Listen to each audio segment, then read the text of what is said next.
Hello বন্ধুরা, কেমন আছেন? ফাইনালি গেছে সিলেট টু ঢাকা স্টেশনে কমলাপুর। আমি টিকিট কেটে নিচ্ছি দেখুন।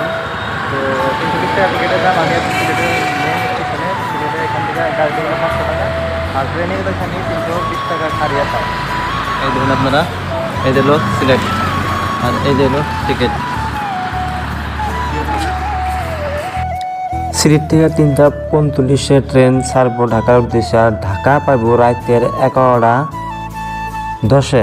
তো এই 7 ঘন্টার সফরে এত ভালো লাগে, আর এত মানুষ পাওয়া যায় বিভিন্ন ধরনের, আর এত ভিড় লাগে কি করবেন, আচরিত ভিড়। আর কোনোদিনও টিকিট পাওয়া যায় না। আপনারা যদি সিলেট টু ঢাকা আসুন, আগেই টিকিট কাটবেন, আগে এটা আপনাকে জানিয়ে দিন। এইটাই হলো আমার ট্রেন, ঢাকা সিলেট টু ঢাকা। এই ট্রেনে যাবো। আমার এই ডাব্বায় কিন্তু টিকিট সিট নাই, খারিয়া জানাবো। আমার সারা রাত খারিয়া জানাবো। সিলেট টু ঢাকা ট্রেনে আমার 6 নাম্বার ডাব্বাই কইছে, 6 নাম্বারের জায়গা মানে টিকিট দেখছে অনেক তবু জানি টাকা দেবো, তার টিকিট দিচ্ছি আমি। তো দেখি ওখানে যাই, দেখি কী সুবিধা যদি পাই, সুবিধা তো ভালো হলে তো 7 ঘন্টা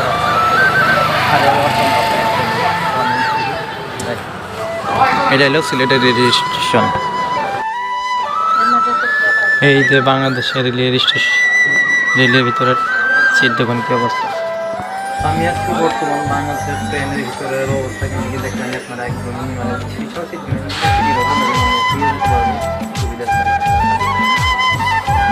ফাইনালি ঢাকার দিকে রওনা দিলাম। এই যে ট্রেনে আছি, ট্রেন ছাড়তে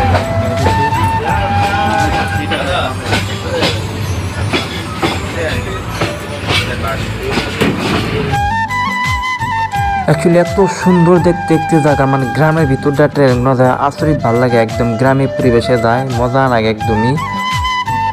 বাংলাদেশের ট্রেনে প্রত্যেক ডাব্বায় 2 জন করে টিটি থাকে, একদমই সেম বাস ভাড়া নাগাল।